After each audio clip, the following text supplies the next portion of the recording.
Bueno, mi nombre es Yomar Misaico Flores. Voy a exponer acerca de cómo mejorar los índices de progreso social como un plan y una estrategia.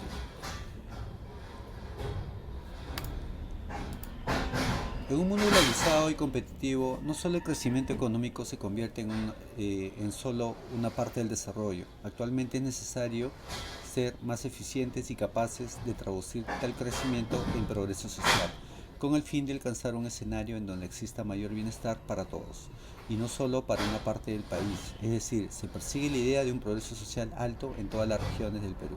Fuente Centrum Pontificia Católica 2022. Análisis de los índices, ¿no? Si bien es cierto, el Perú está inmerso en un mundo globalizado en el cual todos los países buscan sus desarrollos óptimos a través de su economía, a través de su competitividad. Todo este desarrollo se maneja a través de indicadores, ¿no? Son los índices de desarrollo óptimo, ¿no? Para eso, estos índices de progreso social cumplen tres componentes, ¿no? Necesidades básicas, fundamentos de bienestar y oportunidades, y que son medidos a través del avance de los años en índices de puntuación y posición. Estos índices, ¿no?, son logrados a través de variables directas e indirectas, ¿no? Una de las variables directas es la elección de los líderes. Los líderes deben ser elegidos de una reflexión a través de una posición política idónea para el objetivo común. Es también una responsabilidad indirecta los que los eligen, que es la población, que a veces no está preparada o no tiene posiciones políticas como para poder tomar la decisión más idónea y solamente votan a veces por compromiso o obligación o por sanción. Es por ello que planteo un plan estratégico en el cual permita develar el origen, los responsables y variables directas e indirectas en el logro de los índices óptimos, análisis histórico, político y sus implicancias en el presente, generar proyectos de inversión pública a través de los proyectos de ingeniería y proyectos de investigación, prevención de riesgos y desastres, aplicar el modelo Bensis como un diagrama de análisis y toma de decisión, gestionar convenios con las sociedades y élites y compromisos con el bienestar social. Así como los problemas de la calidad de vida, el índice de progreso social, existe un marco teórico que debe, y proyectos de gestión que deben de cumplir cierta aplicación y presupuesto. Es por ello que un equipo humano de líderes o un staff de profesionales, no solamente con conocimiento, sino también con habilidades blandas que permitan poder desarrollar los objetivos de una gestión idónea, ¿no?, a través de un producto que viene a ser proyecto de inversión pública, que puede ser ejecutado a través de un poder ejecutivo aprobado y con respaldo por el Congreso, y que obviamente a través del Poder Judicial tenga su sustento jurídico, ¿no? Eso haría nuestro triángulo equilátero y los proyectos inscritos en estos tres poderes, ¿no?, para poder ejecutarlos. Pero antes de ello debemos de ver la influencia indirecta, ¿no?, que son los contextos y paradigmas. A través de la historia sabemos que Perú ha sido un país, ¿no?, que ha sido invadido por culturas foráneas, modelos económicos, modelos políticos y modelos de dogmas, ¿no?, por decir la religión, ¿no?, que inclusive fueron sancionados, fueron ejecutados en busca de algo que no se conocía, ¿no?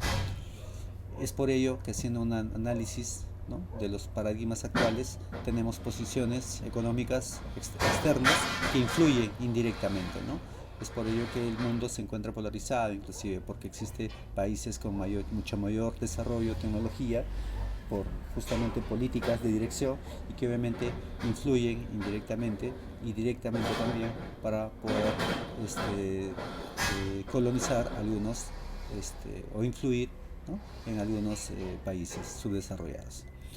En el caso interno tenemos que la política viene a ser una manera de dominio a través de un oscurantismo, ¿no? El oscurantismo viene a ser que no se da la información real, no se plantea los responsables directos a través de las políticas de dominación o políticas de manipulación a través de los medios, a través del contexto e inclusive a través de los sistemas políticos y sistemas educativos, ¿no?, siendo más afectados los vulnerables, aquellas poblaciones que de repente no tenían las condiciones de poder acceder a viviendas y obviamente poblaban sitios inhóspitos o sitios inhabitables, exponiendo su vida misma a situaciones de pobreza, ¿no?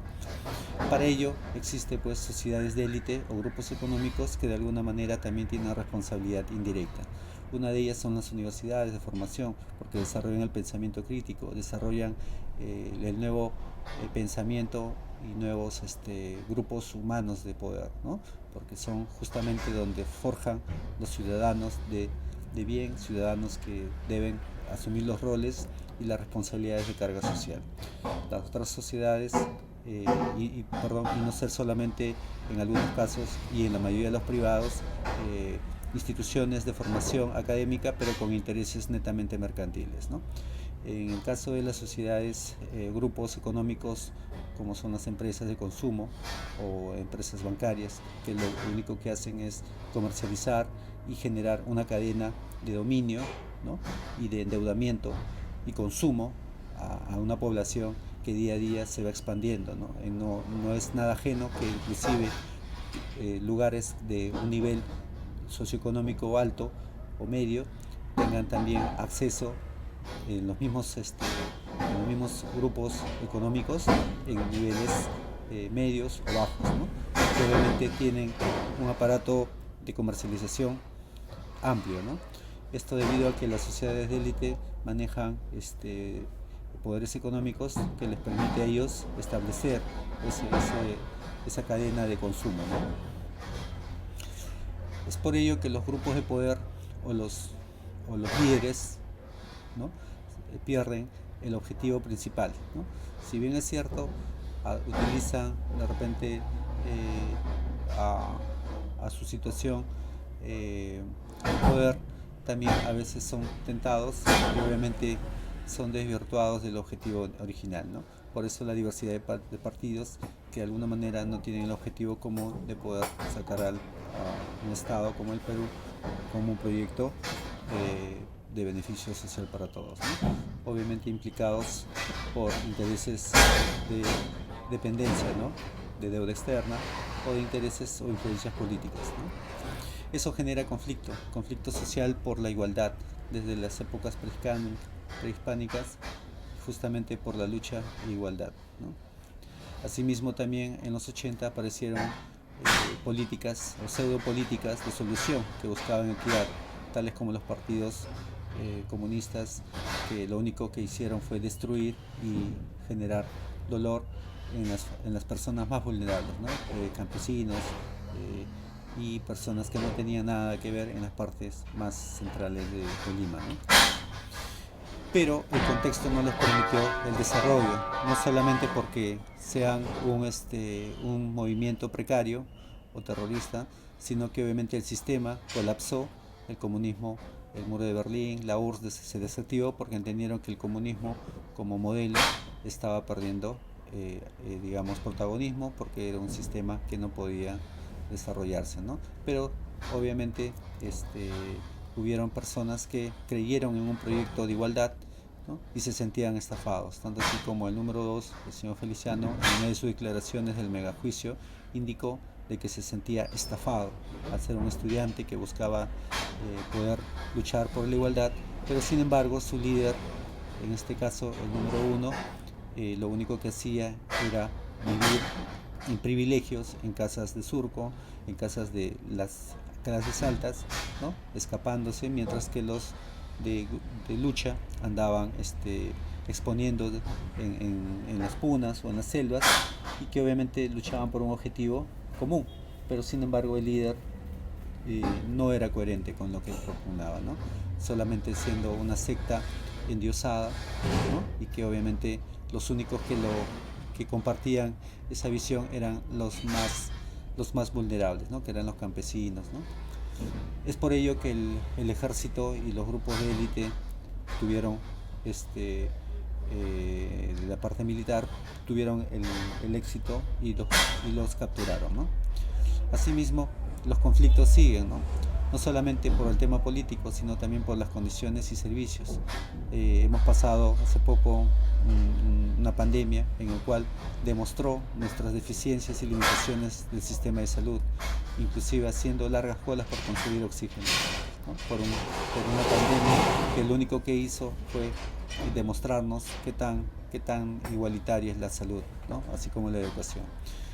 Por ello, algunos salieron a otros países, tanto Estados Unidos, Europa, la mayoría emprendedores, la mayoría personas con cierto estudio o con cierta oportunidad para poder emigrar, ¿no? Hasta en plena pandemia algunos salían para poder conseguir la vacuna, ya que aquí no llegaban, ¿no? O llegaban y eran negociados, o llegaban y eran sobrevalorados, ¿no? Es por ello que se desea gestionar y crear proyectos de inversión pública, proyectos de ingeniería y proyectos de investigación conjuntamente con un staff para poder aplicarlos, ¿no? Y ejecutarlos y resolver problemas, ¿no? Para mejorar los índices locales con implicancias en los índices de progreso social a nivel nacional, a través del desarrollo del Producto Bruto Interno en sus ingresos y del crecimiento inclusivo de los índices de progreso social y sus tres componentes, ¿no? Necesidades básicas humanas, fundamentos de bienestar y oportunidades, ¿no? Y sus diferentes ítems, ¿no? O su